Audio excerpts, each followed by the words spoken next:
बरेच दिवसानंतर दर आठवड्याला मी पुण्यामध्ये असतो। हे जे काही पुण्यामध्ये मधल्या काळामध्ये घटना घडल्या त्याच्या संदर्भात 20 तारखेला आपलं मतदान मुंबईचं शेवटचं होतं।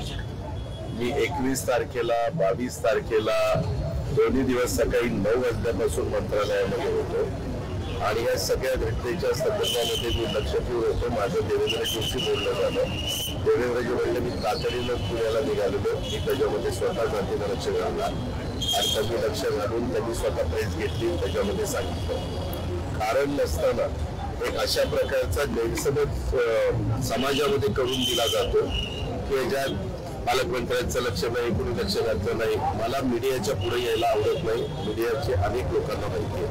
मी माझं काम करत असतो। आजही 21 तारखेला सकाळी 9ला मंत्रालयात चेक करायचं की अजित पवार मंत्रालयात होता का नाही आणि माझं कामं काय चाललेली होती। एक तर ह्याच्यामध्ये कुठल्याही राजकीय पक्षाचा हस्तक्षेप, राजकीय व्यक्तीचा, चुकून पक्ष म्हणलं, राजकीय कुठल्याही व्यक्तीचा हस्तक्षेप होऊन न देता ही घटना अतिशय गंभीर आहे। ह्या अशा प्रकारच्या गोष्टी कदापि घडता कामा नये। त्याच्यामध्ये कायदा सुव्यवस्था उत्तम राखणं हे पोलीस खात्याचं काम आहे आणि या संदर्भामध्ये जे कोणी दोषी असतील त्यांच्यावर कडक ऍक्शन झाली गेली पाहिजे। त्याच्याबद्दल मला वेळोवेळी सीपी जी काही माहिती द्यायची ते देत होते। सीपींनी स्वतः तुमच्याबरोबर पण प्रेस कॉन्फरन्स घेऊन सांगितलं।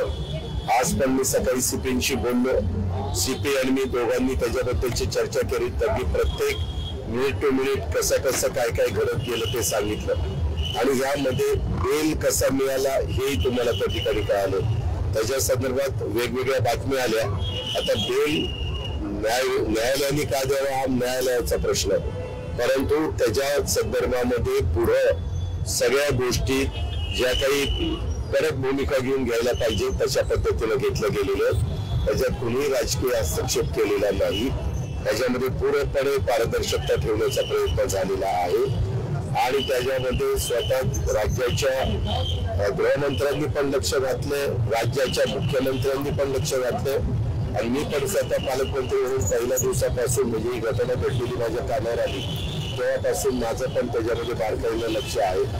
दुसरी गोष्ट, त्याच्यात कुठल्याही प्रकारे काय होतं, काही त्याची तीव्रता कमी झाल्यानंतर त्याच्यातनं मग त्याला फाटे फुटतात, तसं न होऊन देता ताबडतोब पुण्याच्या परिसरामध्ये काही ठिकाणी अनधिकृतपणे मोठ्या प्रमाणावर संस्कृती वाढलेली आहे, ते जोरात त्याच्याबद्दलची ऍक्शन ही सुरू करण्यात आलेली आहे। आम्ही मंत्रालयामध्ये बसून त्यावेळेस एक तर 17 ते 18 लोक बेकायदेशीर अनधिकृत होल्डिंग पडल्यामुळे झालं, त्याच्यातनं स्वतः चीफ सेक्रेटरीने आदेश काढले, सगळ्यांना ते आदेश गेले, सगळ्या विभागीय आयुक्तांना, सगळ्या कलेक्टरांना की अनधिकृत जिथं होल्डिंग लागलेले असतील, विशेषतः शहरी भागामध्ये असतात, त्यावर तातडीनं कारवाई करा।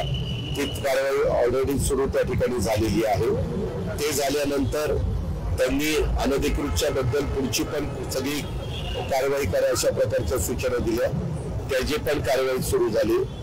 आम्ही दुष्काळी परिस्थिती 20 तारखेपर्यंत आचारसंहिता, आज पण आचारसंहिता आहे, परंतु 20 तारखेला आपल्या महाराष्ट्रातल्या 5 टप्प्याचं मतदान संपलं की आम्ही उद्याच्याला कुठली मीटिंग घेतली किंवा काही सूचना केल्या तर त्याच्यात मतदारांना काहीतरी प्रलोभन दाखवलं जातंय आणि म्हणून ती मतं मिळवली जाते असं तर काही होत नाही। म्हणून मी सुरुवातीलाच मुख्यमंत्र्यांनी पण सांगितलं, मी सांगितलं, देवेंद्रजींनी पण सांगितलं की निवडणूक आयोगाला मुख्य सचिवांनी कळवावं की आता 15 दिवस मध्ये गॅप आहे तर आचारसंहिता शिथिल करा, आचारसंहिता काढून टाकता येत नाही, शिथिल करा, जेणेकरून आपल्या जिल्ह्यातले काही तालुके दुष्काळी म्हणून जाहीर केलेले, अवकाळी पाऊस पडतोय, प्री मान्सून पडतोय, प्रचंड वेगाने वारं वाहतंय, त्याच्यातनं पत्रे उडून जात आहेत, अनेकांची घरं किंवा भिंती पडतायत, अनेक ठिकाणी विजा लावतायत आणि विजा पडून देखील काही ठिकाणी जनावर मृत्युमुखी पडतायत, कुठे मनुष्यहानी पण होते, अशा सगळ्या गोष्टी आहेत। तर त्याच्याबद्दलची सगळे जे काही सूचना आहेत त्या सूचना मंत्रालयातनं तर स्टँडिंग ऑर्डर दिल्या गेलेल्या आहेत. त्याच्या संदर्भात आता खरीप सुरू होणार आहे. आता पाऊस पडल्यानंतर लोक वापशावर पेरायला सुरुवात करतील, म्हणजे जून मध्ये पाऊस पडल्यानंतर. त्याच्यामुळं आम्हाला खरीपाच्या आढावा बैठक घेता येत नव्हती, म्हणून जिल्हाधिकाऱ्यांना सगळ्या जिल्ह्यामध्ये बियाणं आहे का, खतं आहेत का, कुठली खतं कमी आहेत, कुठली खतं कुठल्या भागामध्ये दिली पाहिजे, कुठल्या बियाणाला मागणी आहे, ऍग्रिकल्चर ऑफिसरला, जिल्हा कृषी अधिकारी त्यांनाही विचारून तुमची काय डिमांड आहे आणि तशा प्रकारच्या डिमांड पूर्ण करण्याचं काम या निवडणूक आचारसंहितेला कुठेही धक्का न लागता या गोष्टी शेतकऱ्यांना वेळेमध्ये मिळायला पाहिजे. कुठं कापसाची बियाण्याची मागणी आहे, कुठं मक्याच्या बियाण्याची मागणी, अशी वेगवेगळ्या प्रकारची. पोटॅश व्यवस्थित मिळतंय का, युरिया व्यवस्थित मिळतोय का, DAP व्यवस्थित मिळतंय का, या सगळ्या गोष्टी आम्ही बघतोय. फक्त मी मीडियाच्या समोर आलो नाही, माझं काम त्या ठिकाणी चाललेलं आहे आणि आपण पण बघताय अशा पद्धतीने या सगळ्या गोष्टी केल्या. उजनीमध्ये जी घटना घडली, ती घटना घडल्यानंतर मला ताबडतोब तिथून प्रांतांनी पण कळवलं, आपले दत्तामामा भरणे तिथले आमदार आहेत त्यांनी पण कळवलं.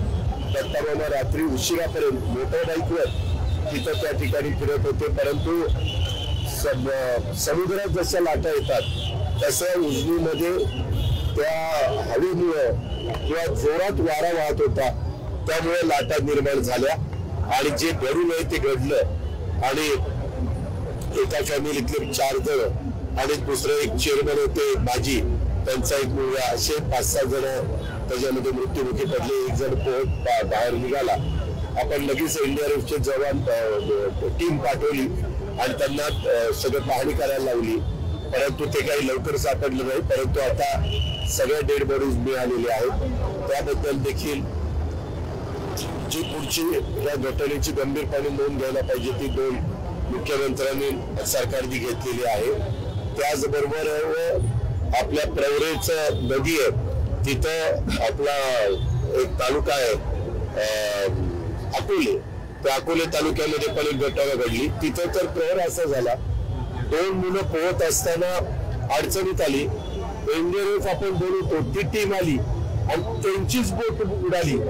आणि खरं तर ते इतके पट्टीचे पोहणारे असतात आणि त्याच्या संदर्भात त्यांच्याकडे बाकीचे सगळे लाईफ जॅकेट वगैरे सगळे असतं. तिथं SDRFची टीम आपण पाठवली.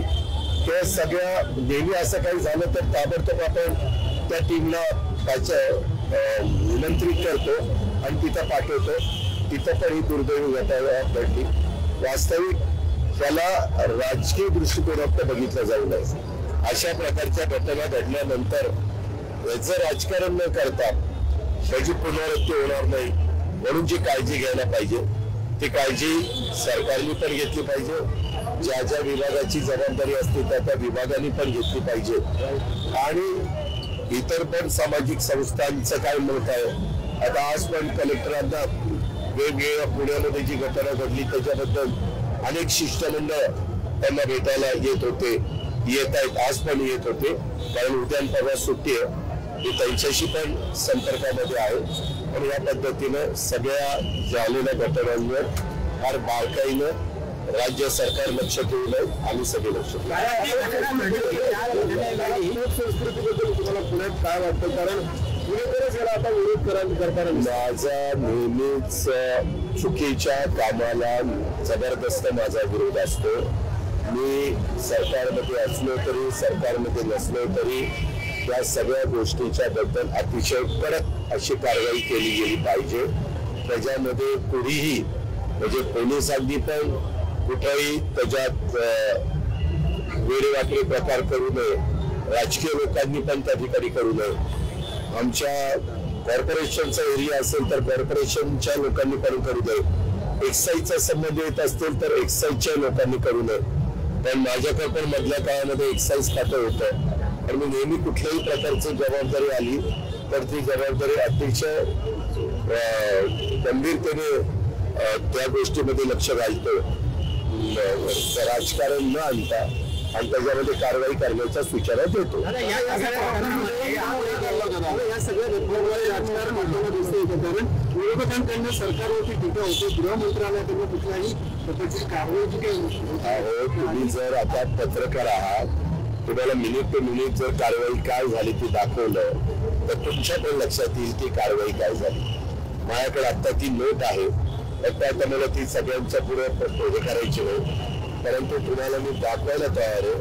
घटना काहीतरी रात्री 2:30ला घडलेली आहे. त्याच्यात जे काही आहे त्याच्यानंतर ती घटना घडल्यानंतर त्याच्यात त्या गाडीने 2 जणांना उडवलेलं खलास केलेलं आहे ते लगेच कोणाला माहिती नव्हतं. त्यानंतर जसं जसं ही माहिती मिळाली त्यानंतर गुन्हा नोंदवण्यात आला. त्याच्यामध्ये 304 त्या सगळ्या गोष्टी त्याचा फार स्वतः लोकांनी पुढे काही लोकांनी चर्चा करून केला. ही सगळी कलमं त्याच्यामध्ये घातली. बेल लगेच मिळाला नको होता, तो बेल मिळाला, परंतु त्याच्या संदर्भामध्ये पुन्हा सगळं जे वातावरण झालं ते बघितल्यानंतर तो बेल रद्द करण्यात आला. त्याला तो 18 वर्षाच्या आतला असल्यामुळं त्याला बाल त्याच्यात दिलं. जे काही पुढची कारवाई होती ती केली. त्याच्या वडिलांच्यावर कारवाई केली. त्या वडिलांना कसं पकडलं हेही पोलिसांनी सांगितलं. वेगवेगळ्या भागात गाड्या गेल्या होत्या. इथं कुठल्याही परिस्थितीमध्ये कुणाचाही हस्तक्षेप होणार नाही.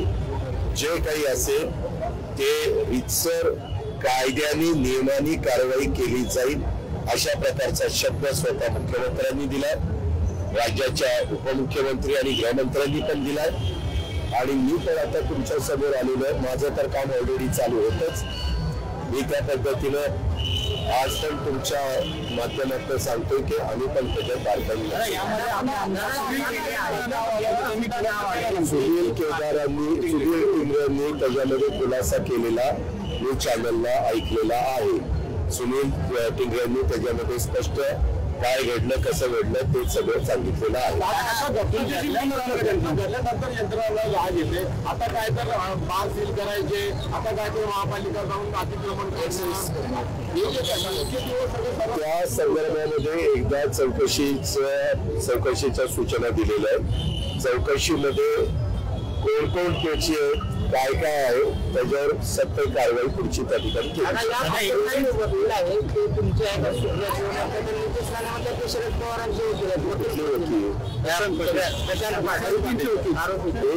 एक मला सांगाय, आज देशामध्ये प्रख्यात वकील कोण दिल्लीमध्ये सांगा ना, साळवे साहेब, हरीश साळवे, एवढं तर तुला माहिती आहे. जर उद्याच्याला तू हरीश साळवेंना दिलं आणि नंतर यांच्याकडे काही केस झाली, वकील काही तुझा तो हरीश साळवेचा म्हणजे तुझा वकील नाही झालेला. वकील कुणाची केस घेऊ शकतो. तुम्ही पण पत्रकार मित्रांनी मला हात जोडून विनंती करायची, हे वकील कोण देत नाही. आता याच्या वकीलचा वकील हा तुझा आता तिकडं, हा तुझा तिकडं, ही सगळी बकवास आहे बाबांनो. याच्यातलं कारण नसताना आपण ही सगळं जी चौकशी आहे ती तिसरीकडे घेऊन चाललेलं. वकील कोण दिला त्या वकिलाला जाऊन विचारा ना, तुला कुणी नेमला, तुला कुणी तिथं ही केस नरवरला दिली.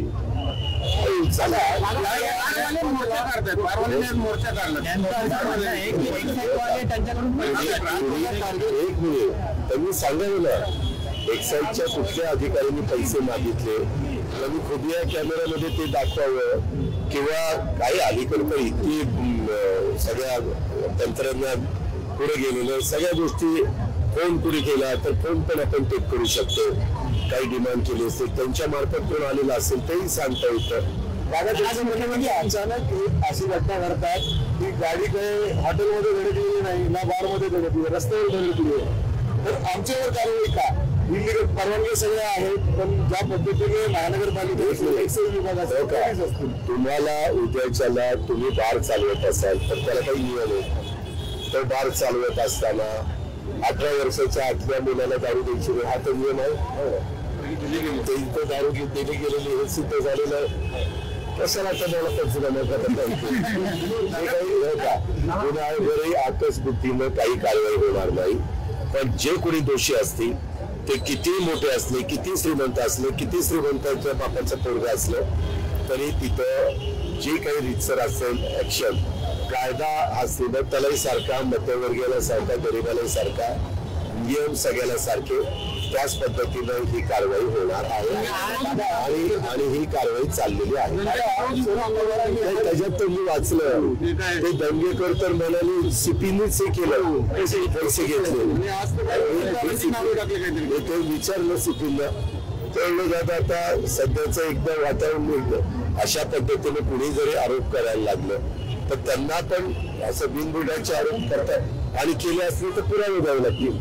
उद्याच्याला ते म्हणतात की XYZ ऑफिसरनी घेतलंय तर मग पुरावे तर द्यावे लागतील ना. असं उगीच उचलली जीभ लागली टाळायला असंही बोलतो. बैठक घेतली यामध्ये 5 जिल्ह्याचे पालकमंत्री अनुपस्थित होते. यावर कशामध्ये मुख्यमंत्र्यांनी आज आढावा बैठक घेतली हो का? कशाच्या बद्दल घेतली? दुष्काळाच्या संदर्भामध्ये मी मंगळवारी बहुतेक 21 का 22 तारखेला बैठक घेतलेली आहे. मदत पुनर्वसन खात्याचे मंत्री होते, सगळे अधिकारी होते आणि त्या पद्धतीनं मी तर तुम्हाला मगाशी सांगितलं कशा प्रकारच्या सूचना, जसं मुख्यमंत्र्यांना ते तर राज्याच्या प्रमुख आहेत त्यांना कधी कुठलीही बैठक घेण्याचा अधिकार आहे, त्याच्यावर त्यांनी ती घेतली. परंतु त्याच्या आधी मी पण बैठक घेऊन प्रत्येक साईच्या साई विभागीय आयुक्तांशी मी बोललो, अनेक जिल्हाधिकाऱ्यांशी मी फोनवर त्या ठिकाणी बोललो आणि जे आज प्रमुख आहेत आचारसंहिता चालू असल्यामुळं नितीन करीत त्यांनाही प्रशासनातला तांडा अनुभव त्यांच्याशी पण मी बोललो. मला त्याच्याबद्दल काही माहित नाही. तो निवडणूक अधिकाऱ्यांना कंप्लेंट करायची ते चौकशी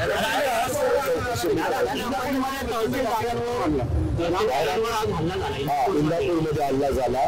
मला ती बातमी कळायला मी त्या अधिकाऱ्यांना सांगितलं, ताबडतोब सीपीला सांगितलं की अजिबात हायगय करू नका, ज्यांनी कोणी हल्ला केलाय त्यांना सक्त कारवाई करा अशा प्रकारे. आणि त्यांना विचारलं कोण होतं हल्लेखोर, ते म्हणले की दादा बहुतेक जण वाळू धंद्यातलीच आहे. म्हणलं वाळू माफियाच गँग दिसतं, घ्या त्यांच्यावर ऍक्शन. करण्याची मागणी तुम्ही केलेली आहे? मी नाही, सरकारने केलेली आहे. सरकारकडनं निवडणूक आयोगाला कळवलेलं आहे. निवडणूक आयोग कालपर्यंत मी मंत्रालयात होतो, नाही काल सुट्टी होती, परवा दिवशीपर्यंत तोपर्यंत काही उत्तर आलेलं नव्हतं. आज आलेलं असलं तर माहिती नाही, कारण आज सकाळपासून माझ्या याच संदर्भातल्या बैठका शेतकऱ्यांना तर कर्ज देत नाही, त्याबाबत माझ्या माहितीप्रमाणे पुणे जिल्ह्यामध्ये सहकारी बँक कसं विचारत नाही.